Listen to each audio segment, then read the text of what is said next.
Assalamualaikum warahmatullahi wabarakatuh. Alhamdulillah, salatu wassalamu ala rasulillah wa ala alihi wa sahbihi wa sallama taslima. Segala puji bagi Allah subhanahu wa ta'ala. Pada kesempatan ini kita berkumpul lagi dalam rangka membahas kitab Nawaqidul Islam, yang mana Nawaqidul Islam ini berisikan 10 hal-hal yang buruk, 10 hal-hal yang seharusnya dijauhi oleh kaum muslimin. Dan kebiasaan para ulama, tak kala mereka mempelajari suatu hal yang buruk, itu bukanlah tujuannya untuk mengamalkannya, akan tetapi untuk menjauhinya. Adalah Hudzaifah bin Yaman, seorang sahabiyun jalil, pernah berkata, "Kanan nasu yas'aluna Rasulullah 'anil khair wa kuntu as'aluhu 'anil syarri ma khafata ayyudrikani." Kata Hudzaifah bin Yaman, adalah sahabat yang lain itu bertanya kepada Rasulullah tentang kebaikan, sebab-sebab masuk ke dalam surga, amalan apa yang paling terbaik, itu yang ditanyakan. Akan tetapi aku bertanya kepada Rasulullah tentang keburukan. Aku enggak bertanya kebaikan, tapi keburukan yang aku tanyakan. Tujuannya apa? Ma khofa ayyudrikani, agar keburukan tersebut tidak menimpaku, agar keburukan tersebut tidak aku lakukan. Seorang penyair berkata, "Araftu syarra la li syarri walakin li tauqi'ihi. Faman lam ya'rifi syarra minan nasi yaqa'a fihi."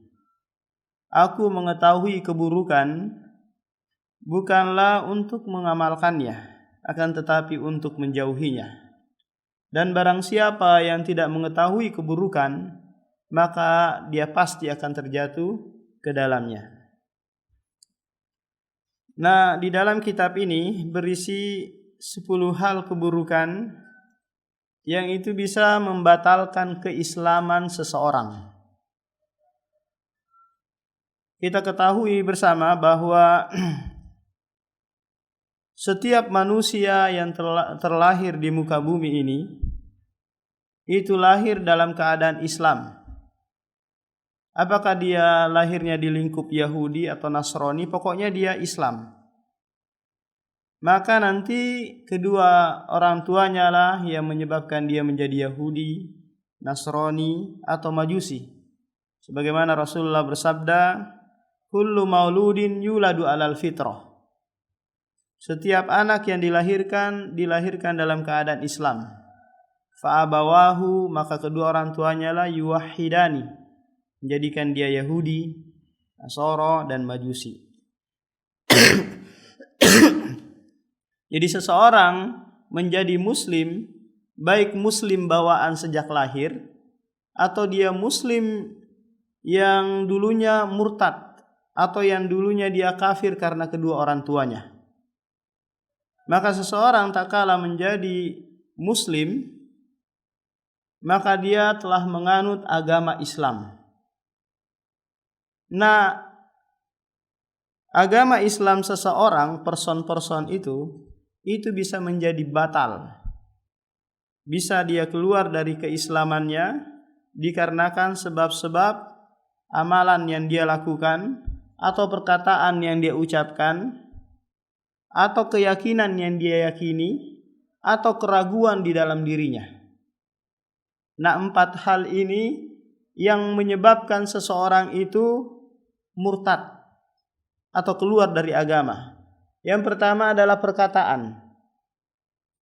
Seperti seseorang mengucapkan, "Aku mau masuk Nasoro, aku mau masuk Yahudi." Kenapa? Karena perempuan-perempuannya cantik. Berarti dia apa? Murtad. Ini apa? Berupa ucapan.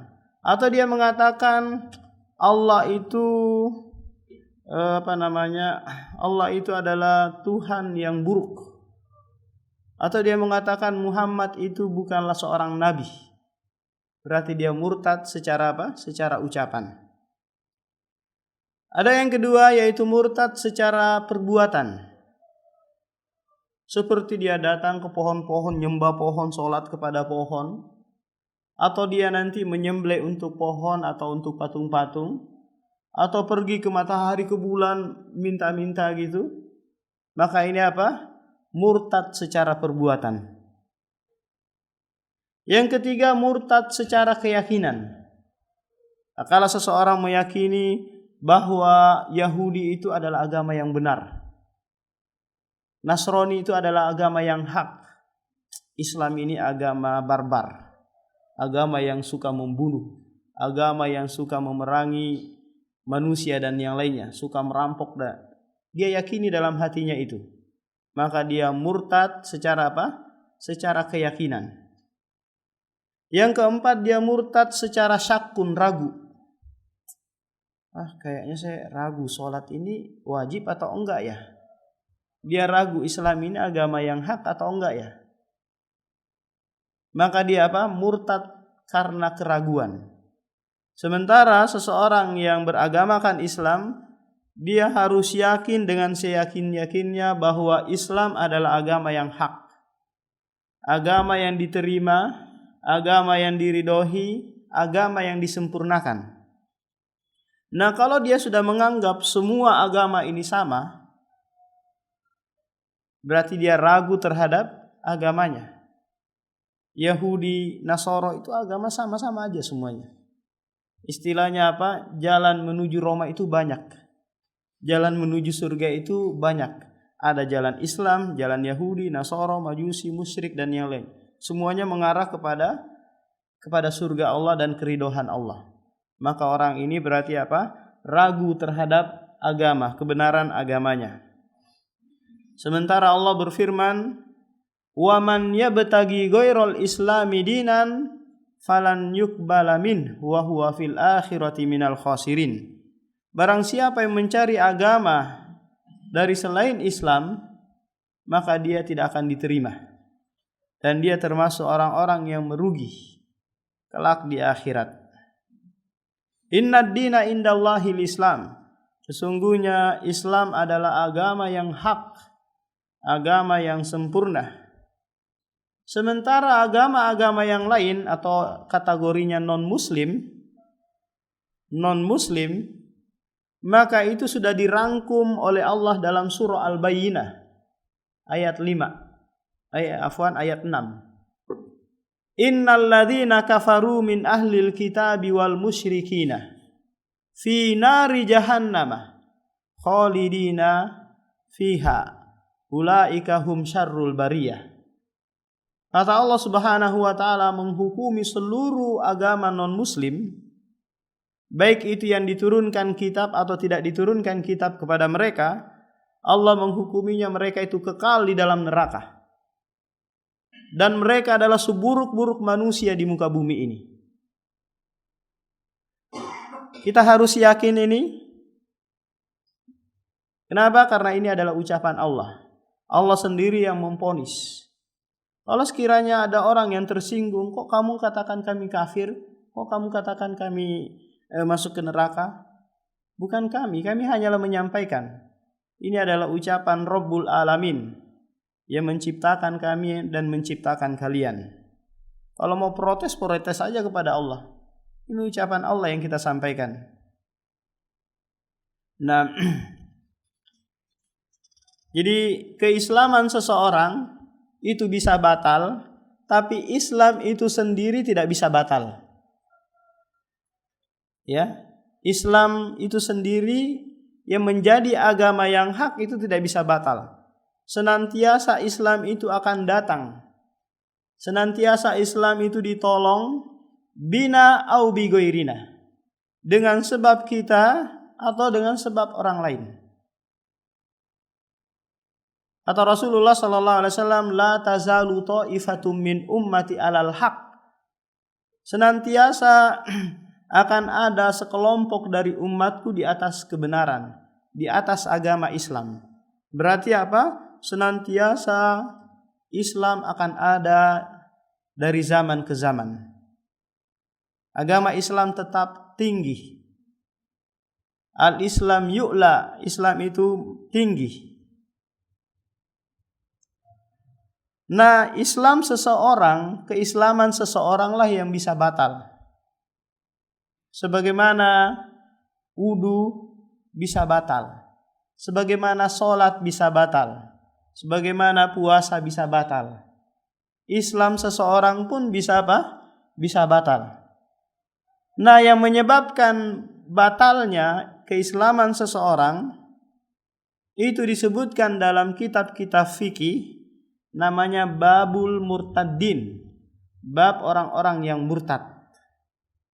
Akan tetapi Syekhul Islam Muhammad bin Abdul Wahhab dalam kitabnya ini menyebutkan 10, dan itu bukanlah pembatasan. Akan tetapi ini adalah aksaru ukuan, yang paling banyak terjadinya dan yang paling besarnya. Sehingga seseorang apabila mengetahui ini, mempelajari ini, akan mengetahui, oh ternyata perbuatan si fulan itu perbuatan yang menyebabkan dia murtad. Oh ternyata itu adalah perbuatan yang murtad. Nah, kalau kita sudah mengetahui ini, maka kita tidak boleh keluar dari majelis ini sebagai orang-orang yang tukang murtadin, tukang mengkafirkan atau memurtadkan orang. Kenapa? Karena menghukumi seseorang itu murtad atau kafir, perlulah itmamus syurut wa intifa'ul mawani. Itu sempurnanya syarat-syarat dan ternafikannya mawani-mawani. Kenapa? Karena boleh jadi orang yang nyembah kuburan, yang nyembah pohon, dia jahil. Belum disampaikan kebenaran bahwa yang harus disembah hanyalah Allah. Mungkin saja dia lihat orang-orang tuanya menyembah hal itu. Kemudian dia dibisiki oleh syaitan, ini baik, sehingga dia apa? Menyembahnya. Dia belum disampaikan bahwa yang berhak disembah hanyalah Allah. Akan tetapi harus iqamatul hujjah, disampaikan dulu kebenaran. Perbuatan Anda ini tidak benar, perbuatan ini murtad dan yang lainnya. Kalau sudah disampaikan, kemudian mawani'nya juga sudah tidak ada, syubhat-syubhat yang di kepalanya sudah terangkat, maka orang ini dihukumi murtad. Kenapa? Karena sudah disampaikan hujjah kepadanya. Tidak ada lagi al-udhru bil jahl, uzur karena kebodohan, karena dia sudah jelas, dia sudah mengetahui itu adalah perbuatan yang murtad. Dan mawani'nya, penghalang-penghalangnya juga sudah enggak ada.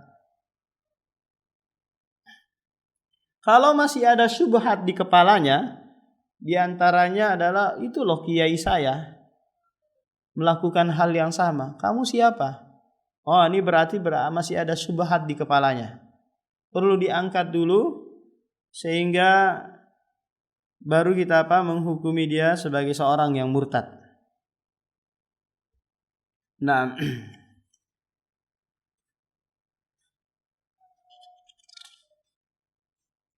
masing-masing pegang bukunya ya. Buka halaman 7.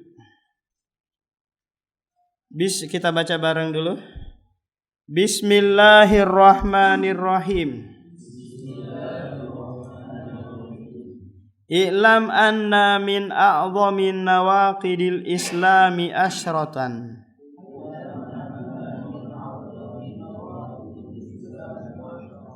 I'lam anna min a'zami nawaqidil islami asyratan.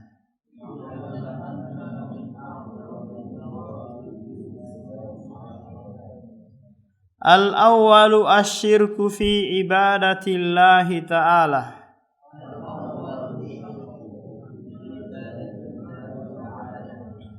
Al-awwalu asyirku fi ibadatillahi ta'ala.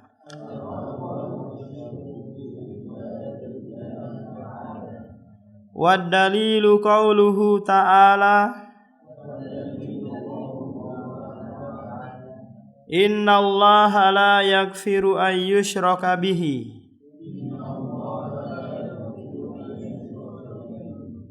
wa yaghfiru ma duna dzalika liman yasha'u.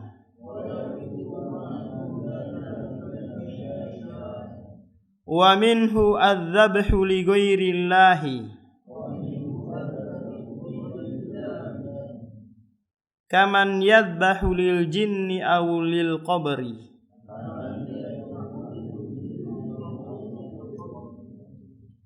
Kata penulis, ketahuilah bahwasanya termasuk pembatal keislaman yang paling besar ada 10.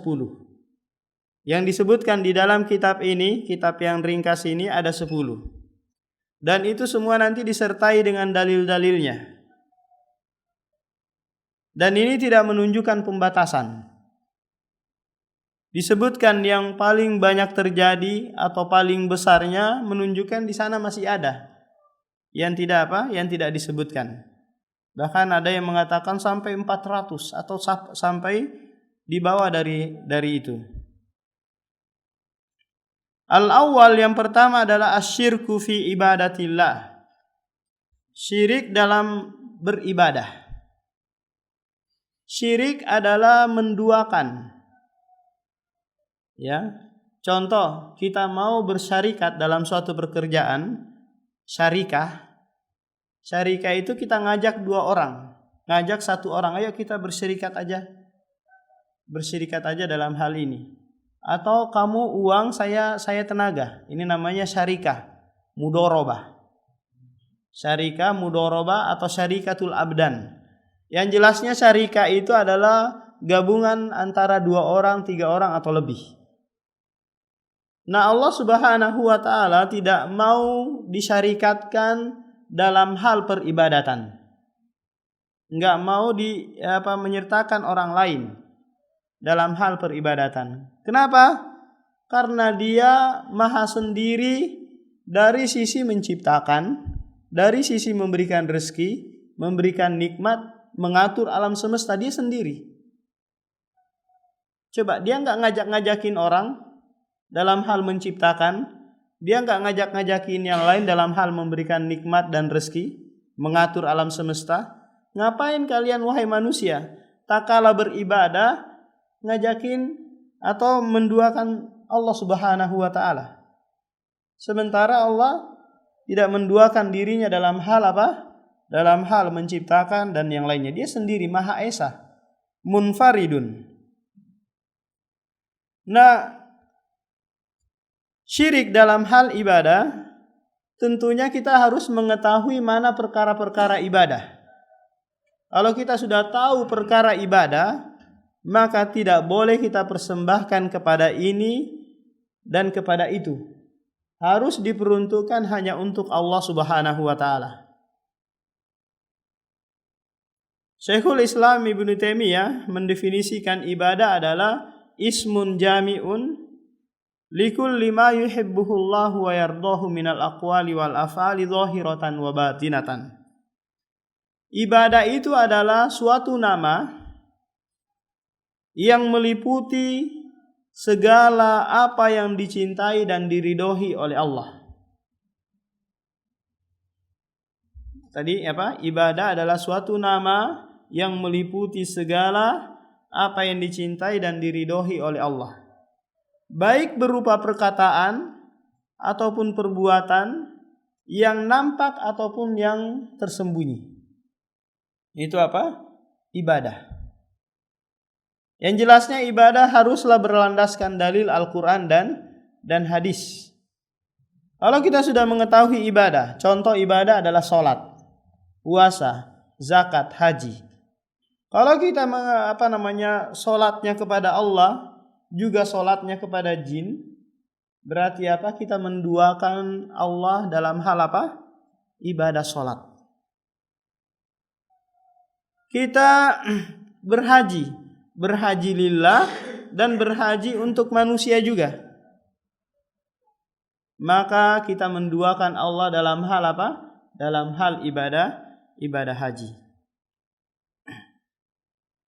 Dan kita ketahui bersama dan sebagaimana pelajaran yang sebelumnya dalam Qawaidul Arba'ah bahwa kesyirikan itu terbagi menjadi dua. Ada yang besar dan ada yang kecil. Yang besar ini yang menyebabkan seseorang itu murtad, menyebabkan seseorang itu keluar dari agama. Kalau syirik kecil tidak mengeluarkan seseorang dari apa? Dari Islam, dia tetap dikatakan muslim. Wa dalilu qauluhu ta'ala, dan dalilnya adalah firman Allah dalam surah An-Nisa ayat 48 ini. Innallaha la yaghfiru, sesungguhnya Allah tidak mengampuni dosa syirik, dan Dia mengampuni dosa selain syirik bagi siapa yang dikehendaki. Nah, seseorang yang melakukan kesyirikan, Allah tidak mengampuninya kalau dia mati di atas kesyirikan. Sebagaimana Allah berfirman dalam surah Al-Baqarah, "Wa may yartadid minkum an dinihi fayamut." Disyaratkan dia mati dulu. Dia mati di atas apa? Kesyirikan. Barulah dia la yukfar. Barulah dia tidak diampuni. Beda halnya kalau dia melakukan kesyirikan hari ini, besok dia bertobat dengan setulus-tulusnya dengan taubatan nasuha, maka ampunan Allah datang. Ya ibadiyalladzina asrafu ala anfusihim la taqnatu mir rahmatillah. Innallaha yaghfirudz dzunuba jami'a. Wahai orang-orang yang menzalimi dirinya, janganlah kalian berputus asa dari rahmat Allah. Sesungguhnya Allah lah yang mengampuni seluruh dosa. Syiriknya kah atau dosa besarnya kah, semuanya apa? Diampuni. Jadi tadi apa? Kapan tidak diampuni dosa syirik? Kapan kira-kira Pak? Kalau dia mati di atas kesyirikan. Gimana kalau sekiranya Ustaz, dia hari ini nyembah pohon, besok dia bertobat lagi? Maka yang kemarin dia nyembah pohon, dia jelas-jelas nyembah pohon, nggak ada keraguan, nggak ada syubhat dan yang lainnya, maka seluruh amalannya dihapus, terhapus. Kalau dia kembali lagi, maka kembali pula lah amalan-amalan yang terhapus sebelumnya.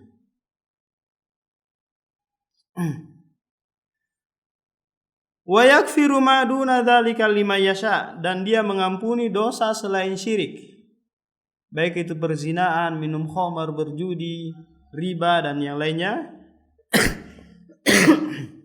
Ini adalah dosa-dosa selain syirik. Ada di antara ulama yang mengatakan syirik di sini sifatnya umum, baik syirik kecil ataupun syirik besar. Dari mana sisi pengambilan dalilnya? Mereka mengatakan bahwa syirik di sini nakiro fi siyakin nafi tufidul umum. Nakiro pada siyak larangan memberikan faedah umum, seluruhnya. Tapi yang benar bahwa syirik kecil tidak masuk dalam ayat ini. Yang masuk dalam ayat ini hanyalah apa? Syirik besar. Wa minhu adzabhu li ghairillah. Penulis memberikan contoh, di antara kesyirikan adalah adzabhu li ghairillah, menyembelih untuk selain Allah. Seperti menyembelih untuk jin atau untuk kuburan. Kita ketahui bersama bahwa menyembelih itu Pak adalah ibadah. Ya, menyembelih itu adalah ibadah. Allah berfirman dalam surah Al-Kautsar, "Fasholli li rabbika wanhar." Salatlah karena Tuhanmu dan menyembelihlah karena Tuhanmu. Berarti apa? Menyembelih untuk selain Allah itu syirik. Allah berfirman juga, "Qul inna sholati wa nusuki." Katakanlah sesungguhnya salatku dan sembelihanku lillah, untuk Allah. Enggak boleh untuk selain selain Allah.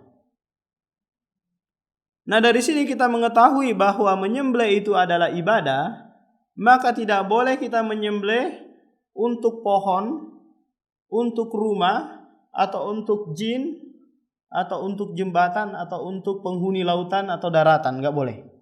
Harus menyembelihnya itu untuk Allah Subhanahu wa taala.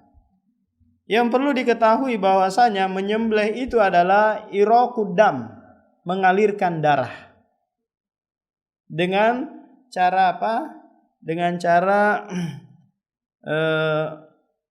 memotong urat yang ada di leher hewan tersebut. Nah, perlu diketahui juga bahwasanya menyembelih itu ada 2 rukun yang harus terpenuhi. Yang pertama adalah qasdun wa dzikrun. Maksud dan ucapan.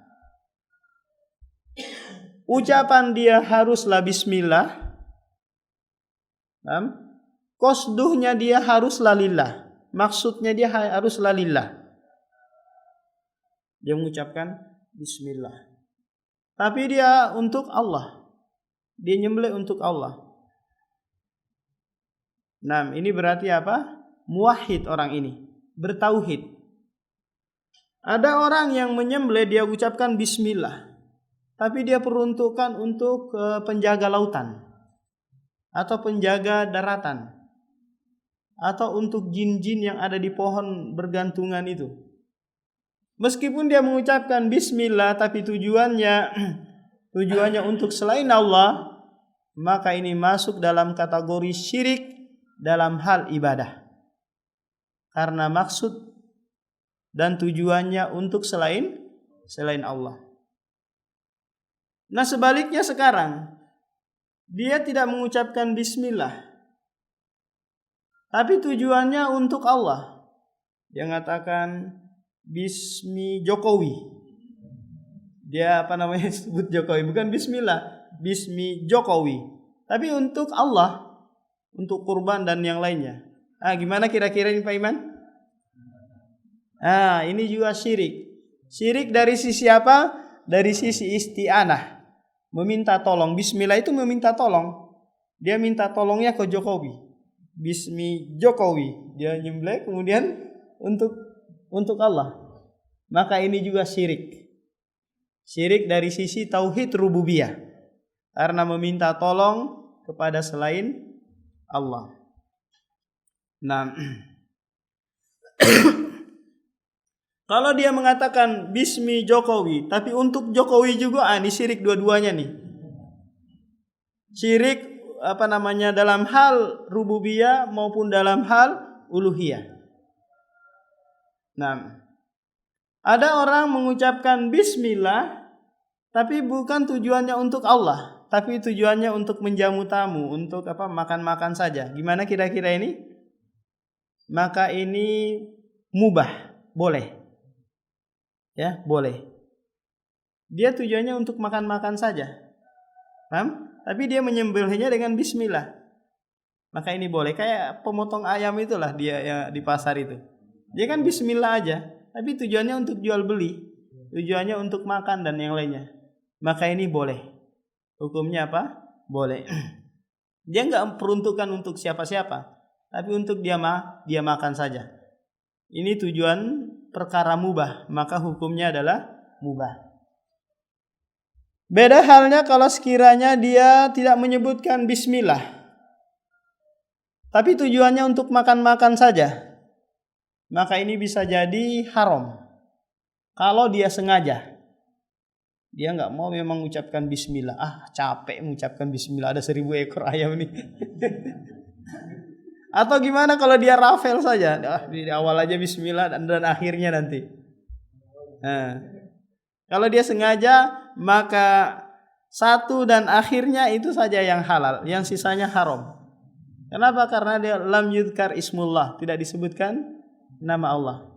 Jadi bangkai jadinya. Nah, Ustaz gimana? Apa perlu kita ke pasar Pandansari beli ayam, nanyain tukang potongnya, Pak ini ucapkan bismillah atau enggak ya Pak ya? Saya ragu Pak ini. Nah, kalau dia katakan saya ucapkan bismillah sudah. Tapi sebenarnya nggak usah membebani diri seperti itu. Kita husnudzon saja, berprasangka baik. Dia mengucapkan apa? Bismillah. Kenapa? Karena nanti kalau kita makan dagingnya juga mengucapkan apa? Bismillah.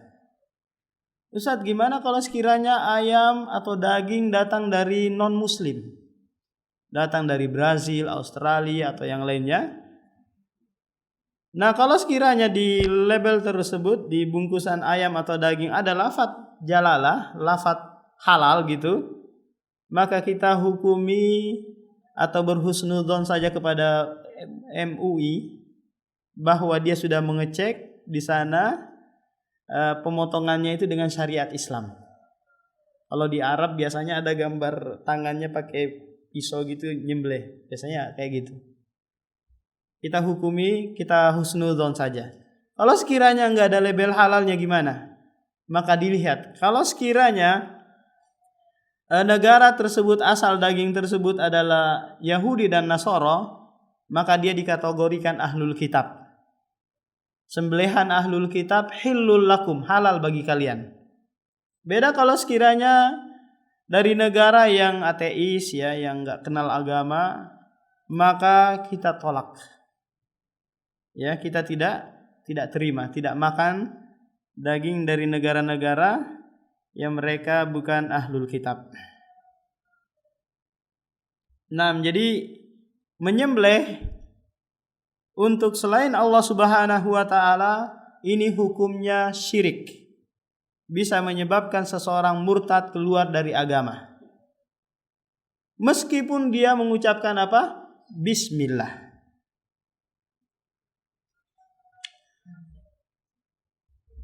Dulu ada suatu kisah di zaman Bani Israel. Ada dua orang yang sedang melakukan perjalanan.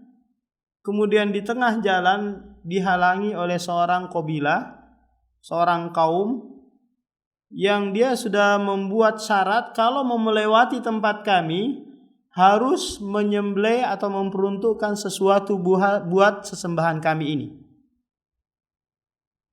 Kemudian lewatlah pemuda yang pertama mengatakan kamu harus menyembelih, harus berkorban dengan sembahan kami ini. Kata pemuda tadi, aku tidak memiliki sesuatu yang aku bisa sembelih untuk persembahkan kepada sembahan kalian. Qorrib walau dzubaban, sembelihlah meskipun itu seekor lalat. Akhirnya dia nyembelih seekor lalat, kemudian dia peruntukkan, dibiarkan lewat, mati masuk neraka. Kemudian yang satunya disuruh qorrib. Dia katakan, aku enggak mau menyembelih, aku enggak mau berkorban untuk selain Allah Subhanahu wa taala. Akhirnya apa? Dipotong lehernya, dia meninggal dunia, kemudian masuk ke dalam surga. Lihat, sekecil apapun yang kita sembelihkan, yang kita kurbankan untuk selain Allah, itu masuk ke dalam apa? Kesyirikan. Kenapa? Karena qasdunya, niatnya sudah apa? Sudah menyimpang. Gimana kalau sekiranya kita nyembelih nyamuk? Ambil nyamuk disembelih gitu tapi untuk selain Allah. Nah, kira-kira gimana ini Pak Iman? Nah, sama saja. Karena apa? Karena qasdunya tadi itu. Kecil atau besar sembelihan tersebut, kalau diperuntukkan untuk selain Allah, maka ini masuk dalam kategori apa? Syirik. Nah, demikian kita lanjutkan lagi dalam pertemuan berikutnya. Ada yang mau ditanyakan, Pak?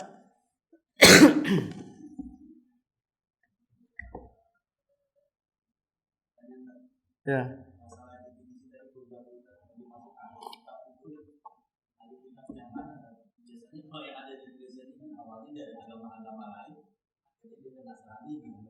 Iya.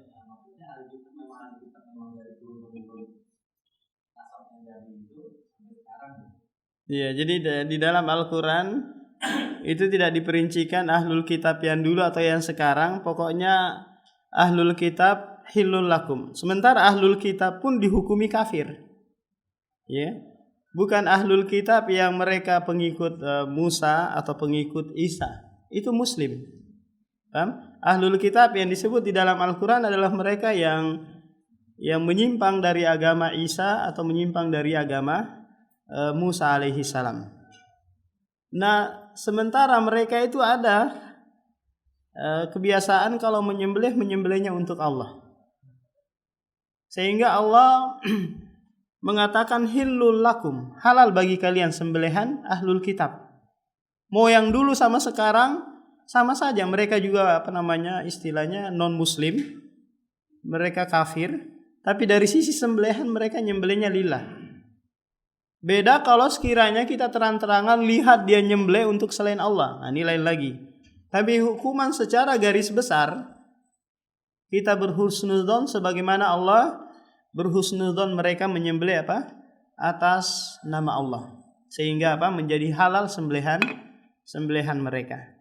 Dan seperti itu Pak Iman. Jadi meskipun ahlul kitab sekarang kayaknya dia nggak ngikutin ajaran Nasrani, memang nggak ngikutin sudah kan, nggak ngikutin ajaran Nabi Isa sudah, namanya ahlul kitab.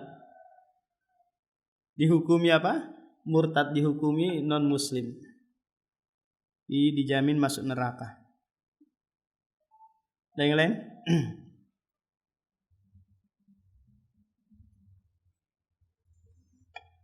Nah, kalau tidak ada kita tutup. Subhanakallahumma wa bihamdika asyhadu an la ilaha illa anta astaghfiruka wa atubu ilaik.